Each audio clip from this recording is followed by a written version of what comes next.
9월 30일 새벽 기도회 말씀입니다. 오늘 본문은 열왕기하 15장입니다. 23절부터 읽겠습니다. 유다의 왕 아샤라 제50년에 므나헴의 아들 부가히야가 사마리아에서 이스라엘 왕이 되어 2년간 다스리며 여호와께서 보시기에 악을 행하여 이스라엘로 범죄하게 한 느밧의 아들 여로보암의 죄에서 떠나지 아니한지라. 그 장관 르말랴의 아들 베가가 반역하여 사마리아 왕궁 호이소에서 왕과 아르곱과 아리엘을 죽이되 길르앗 사람 50명과 더불어 죽이고 대신하여 왕이 되었더라. 부가히야의 남은 사적과 그가 행한 모든 일은 이스라엘 왕 역대 지략에 기록되니라. 유다의 왕 아샤랴 제52년에 르말랴의 아들 베가가 이스라엘 왕이 되어 사마리아에서 20년간 다스리며 여호와께서 보시기에 악을 행하여 이스라엘로 범죄하게 한 느밧의 아들 여로보암의 죄에서 떠나지 아니하였더라. 이스라엘 왕 베가 때에 아수르 왕 디글랏 빌레셀이 와서 이온과 아벨벳 마아가와 야노아와 게데스와 핫솔과 길르앗과 갈릴리와 납달리 온 땅을 점령하고 그 백성을 사로잡아 아수르로 옮겼더라. 우시아의 아들 요담 제20년에 엘라의 아들 호세아가 반역하여 르말랴의 아들 베가를 쳐서 죽이고 대신하여 왕이 되니라. 베가의 남은 사적과 그가 행한 모든 일은 이스라엘 왕 역대 지략에 기록되니라. 이스라엘의 왕 르말랴의 아들 베가 제2년에 유다 왕 우시아의 아들 요담이 왕이 되니 나이가 25세라. 예루살렘에서 16년간 다스리니라. 그의 어머니의 이름은 여루사라 사독의 딸이더라. 요담이 그의 아버지 우시아의 모든 행위대로 여호와께서 보시기에 정직히 행하였으나 오직 산당을 제거하지 아니하였으므로 백성이 여전히 그 산당에서 제사를 드리며 분향하였더라. 요담이 여호와의 성전의 윗문을 건축하니라. 요담의 남은 사적과 그가 행한 모든 일은 유다 왕 역대 지략에 기록되지 아니하였느냐. 그때의 여호와께서 비로소 아람 왕 르신과 르말랴의 아들 베가를 보내어 유다를 치게 하였더라. 요담이 그의 조상들과 함께 자매 그의 조상 다윗성의 조상들과 함께 장사되고 그 아들 아하스가 대신하여 왕이 되니라. 아멘. 오늘 살펴보려고 하는 이 열왕기하 15장에는요. 시작하는 첫 부분과 끝나는 마지막 부분에는 유다 왕에 관한 이야기가 있고요. 그 가운데는 북이스라엘 왕들의 이야기가 있습니다. 그래서 시작은 15장 1절 이하에 보면 유다의 왕이었던 아샤라가 아마샤의 아들인데요. 아샤라의 통치 행위에 대해서 기록이 되어 있고 15장 끝나는 이제 부분에 가면 32절 이하에 가보면 거기에는 요담 왕, 요담이 왕으로서 통치한 이야기가 있습니다. 그리고 그 사이에는 북이스라엘의 이제 6명의 왕들이 그 반역을 통해서 계속 왕들이 바뀌는 이야기가 기록됐어요. 이러한 구조 속에서 한 가지 특징적인 것은 뭐냐면 이 유다의 왕 아샤라와 요담의 이야기를 말할 때에 그들이 여호와 보시기에 정직히 행했지만 오직 산당은 제거하지 아니했다. 이 얘기가 반복해서 나오는 겁니다. 아샤라도 그랬고 요담도 그랬고. 무슨 말이냐? 유다의 왕들이 하나님 앞에 정직하게 행하기는 했지만 우상 숭배의 근거지였던 산당은 제거하지 못했다. 그런 이야기입니다. 여러분, 산당이 무엇입니까? 산당은 가나안 백성들이 자기들의 신을 섬겼던 우상 숭배의 거점 같은 곳이에요. 그래서 보통 푸른 나무 아래에 이 산당이 세워졌는데 이건 가나안의 신앙을 보여주는 중요한 신전과 같은 것이죠. 근데 이스라엘 백성들이 가나안 땅에 들어가서 이걸 배운 거예요. 기브온 사사 시대에도 산당에서 예배를 드렸거든요. 왜냐하면 그때까지 솔로몬 성전이 세워지지 않았기 때문에 마땅히 예배드릴 장소가 이제 어려웠던 거죠.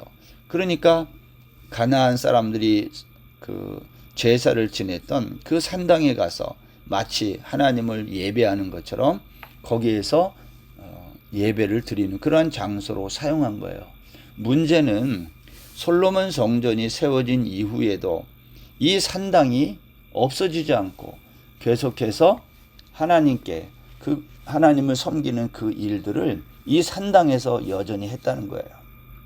그래서 오늘 아사랴 왕 때에도 요담 왕 때에도 오직 산당은 제거하지 아니했다. 백성이 여전히 그 산당에서 제사를 드리고 분향했다. 그 얘기가 나오는 겁니다. 이건 뭘 우리에게 보여주냐면 죄라는 것은 별거 아닌 거라고 생각하지만 그렇게 하고 묵인하고 지나가지만 결국은 걷잡을 수 없다는 거예요. 그래서 오늘 이 산당 문제가 이스라엘 남북 이스라엘 왕들 이야기 속에 빠지지 않고 계속 나오고 있다는 겁니다. 오늘 본문은요. 그렇게 열왕기하 15장에 있는 그러한 이야기가 나오고 있는 그 중간에 여기 23절 오늘 본문에 그랬죠. 유다의 왕 아사랴 제50년에 무나헴의 아들 부가히야가 사마리아에서 이스라엘 왕이 되어 2년간 다스렸다.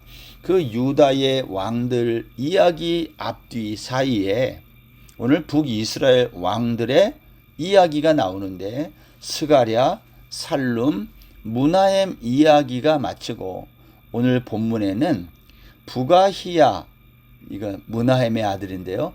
부가히야 왕의 통치 이야기가 오늘 본문에 기록이 됐어요. 근데 성경은 그 부가히야에 대해서 뭐라고 말하냐면 24절 여호와께서 보시기에 악을 행하여 이스라엘로 범죄하게 한 느밧의 아들 여로보암의 죄에서 떠나지 아니한지라. 이 부가히야 북이스라엘의 왕은요 여호와 보시기에 정직하게 행한 게 아닙니다. 남유다의 왕들은 정직히 행했지만 북이스라엘 왕들은 악을 행해서 이스라엘로 범죄하게 한 여로보암의 죄에서 떠나지 아니했다. 이 여로보암의 죄가 뭐죠? 남북이 나눠질 때에 여로보암 왕이 백성들로 하여금 예루살렘에 가서 절기를 지키지 못하도록 제사를 지내지 못하도록 단과 베델에 이제 금송아지를 만들어 놓고 거기에서 제사 지내게 한 거죠. 그런데 오늘 이스라엘의 이후 북이스라엘의 왕들이 계속해서 그러한 여로보암의 죄를 떠나지 않았다. 오늘 그 얘기를 말하고 있는 겁니다. 오늘 특별히 이스라엘의 왕 부가히야가 이렇게 통치하고 있을 때에 여기 오늘 어떠한 일이 일어납니까? 여기 보니까 베가가 르말랴의 아들 베가가 반역을 했다. 그래서 부가히야를 죽이고 대신하여 왕이 되는 거예요. 그러니까 북이스라엘의 역사는 이렇게 쿠데타의 반복입니다. 계속해서 전 왕을 다른 사람이 죽이고 새로운 왕이 되는 거죠. 이게 이제 북이스라엘 왕들의 역사의 패턴과 같은 거예요. 그리고 부가히야가 그렇게 죽고 나서 베가가 반역하여 왕이 된 다음에 그 다음에 어떤 사람이 또 왕이 된다고 성경이 말하냐면 호세아가 대신하여 왕이 됐다고 말하는 겁니다. 호세아 역시 오늘 베가를 쳐서 반역을 일으켜 그를 죽이고 왕이 됐다. 북이스라엘 역사의 이 피해 역사, 반역의 역사를 성경이 우리에게 보여주는 거예요. 그러면서 오늘 본문은 북이스라엘이 그러한 일들을 할 때에 또 왕들마다 하나님 보시기에 악을 행했다. 오늘 그 얘기도 반복해서 여기 증언하고 있는 겁니다. 여기 오늘 북이스라엘 왕 중에 베가가 통치할 때에 이제 베가는 호세아가 반역해서 나라가 이제 정권이 바뀌는데, 이 베가가 통치할 때 일어난 한 가지 사건을 기록을 하는데요. 그것은 아수르의 디글랏 빌레셀이 와가지고 오늘 북이스라엘을 공격해서 땅을 점령하고 또 많은 백성들을 포로로 잡아가 아수르로 데리고 갔다. 그런 얘기가 나와요. 그런데 그 이야기 앞에 어떠한 이야기가 있냐면, 오늘 베가가 통치하던 그 당시에 여호와 보시기에 악을 행하여 이스라엘로 범죄하게 한 느밧의 아들 여로보암의 죄에서 떠나지 아니했다라는 말이 먼저 나와요. 무슨 말이냐면, 오늘 하나님 보실기에 악을 행했는데 그 악이 뭐냐? 여로보암의 죄에서 떠나지 않았다. 단과 베델에다가 금송아지를 만들어 놓고 제사 드리게 했는데 그것을 끊지 못했다는 거예요. 하나님이 그것에 대한 하나의 어떠한 심판의 성격으로 아수르가 공격하게 해서 이스라엘 온 땅을 점령하게 하고 백성들을 포로로 잡혀가게 했다는 말을 여기 집어넣은 거예요. 여러분, 그럼에도 불구하고 북이스라엘은 계속해서 또 다른 사람이 반역을 하고 새로운 왕이 되고 이게 반복되지만 여전히 여로보암의 죄를 떠나지 않았다고 성경이 우리에게 말하는 겁니다. 여러분, 신앙이라고 하는 것은 마음이 바뀌어야 되는 거잖아요. 아무리 쿠데타로 정권이 바뀌면 뭐예요? 그 정권을 바꾼 왕들이 회개하고 그의 신앙을 바꿔야 되는데 그런 건 바꾸지 않고 쿠데타만 일으키고 있다는 거죠. 이런 말과 똑같아요. 외형은 바꿨는데 속 마음은 바꾸지 않은 거예요. 마음을 찢고 죄와 단절하고 이러한 개혁을 해야 되는데 그런 건 안 하고 겉으로만 하는 거예요. 그래서 나라를 전복시키고 새로운 왕이 들어섰지만 그 사람의 마음이 바뀌지 않는 한 여전히 그 우상 숭배는 반복되고 있다. 하나님은 그것에 대한 심판으로 아수르나 아니면 아람과 같은 그 주변 나라들, 북쪽에 있는 나라들을 통해서 하나님이 말씀하고 있는 겁니다. 여러분, 오늘날도 마찬가지예요. 우리가 신앙생활이 어떠한 개혁을 한다, 고친다 그럴 때 형식적으로만 고치면 안 되고 마음이 바뀌어야 된다. 오늘 그 이야기를 열왕기하 15장이 우리에게 보여주고 있습니다. 오늘 본문에서 또 한 가지 생각하게 되는 것은 유다 왕에 관한 이야기예요. 마지막에 유다 왕이 등장하는데 오늘 요담 왕의 통치 이야기가 나오는데, 요담 왕은요, 여기 보니까 25살에 예루살렘에서 왕이 돼가지고 16년 동안 다스렸다 그랬어요. 어머니가 사독의 딸 여루사라고 했어요. 그러니까 이 집안이 어머니도 그렇고 다 좋은 거예요. 그런데 요담에 대한 평가가 뭐냐면, 그의 아버지 우시아의 모든 행위대로 여호와 보시기에 정직히 행하였지만 오늘 여기 요담 왕도 오직 산당을 제거하지 아니했다. 그래서 여전히 백성들이 그 산당에서 제사를 지냈다. 여러분, 왕이 산당을 제거하면 되잖아요. 근데 왜 제거하지 않았을까요? 백성들이 싫어하는 거예요. 백성들의 마음을 얻기 위해서 왕들이 그 산당을 제거하지 않았다라는 겁니다. 요담 왕은 하나님의 성전에 문을 건축하기도 했다고 성경이 말했어요. 좋은 일도 했다는 거예요. 그러나 산당은 제거하지 않았다. 결국 그것 때문에 어떤 일이 일어났다고 성경이 말하냐면, 북쪽의 아람과 북이스라엘이 연합해서 오늘 요담의 통치 때에 공격을 하는 거예요.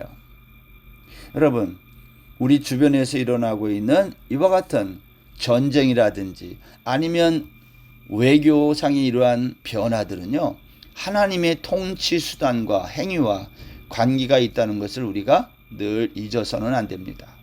하나님께서 오늘도 우리 민족과 아니면 개인 한 사람 한 사람 주변에 어떠한 일들이 일어나게 하는지를 통해서 하나님의 마음을 우리가 엿보아 알 수 있는 겁니다. 유다는 정직하게 행한 왕들이 있었어요. 그러나 산당을 제거하지 않은 백성들이 여전히 우상 숭배하는 일에 빠지도록 방치한 죄가 왕들에게 있었던 거죠. 하나님이 그것을 이웃나라의 전쟁 침략으로 하나님이 말씀하고 있는 거예요.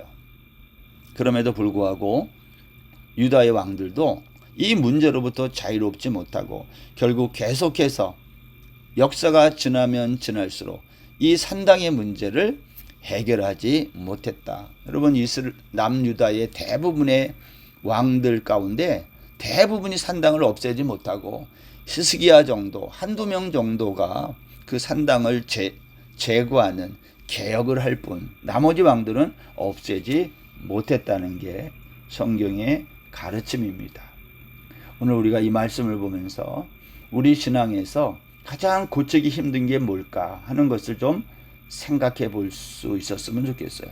오랫동안 내려오던 습관과 같은 거, 이것은 죄악의 모습들이죠. 고쳐야 되는데 고치지 못하는 악한 모습들, 남북 이스라엘 왕들이 그것을 개혁하지 못한 것처럼 우리 중에도 그것을 고치지 못하는 게 무엇이 있는지를 돌아보고 고칠 게 있으면 고칠 수 있는 그러한 복된 하루 되었으면 합니다. 오늘 하루도 주의 이 말씀으로 우리의 삶을 개혁하고 또 새롭게 하는 귀한 날 되시기를 주의 이름으로 축원합니다. 하나님 아버지 감사합니다. 오늘도 주신 말씀 붙들고 우리의 삶 속에서 고쳐야 될 것, 그것이 산당이 되었든 하나님 보시기에 참으로 악한 일이 되었든 개혁하고 회복할 수 있는 저희들 다 되게 하여 주옵소서. 오늘 하루도 온전히 주께 의지하며 예수님의 이름으로 기도드립니다. 아멘.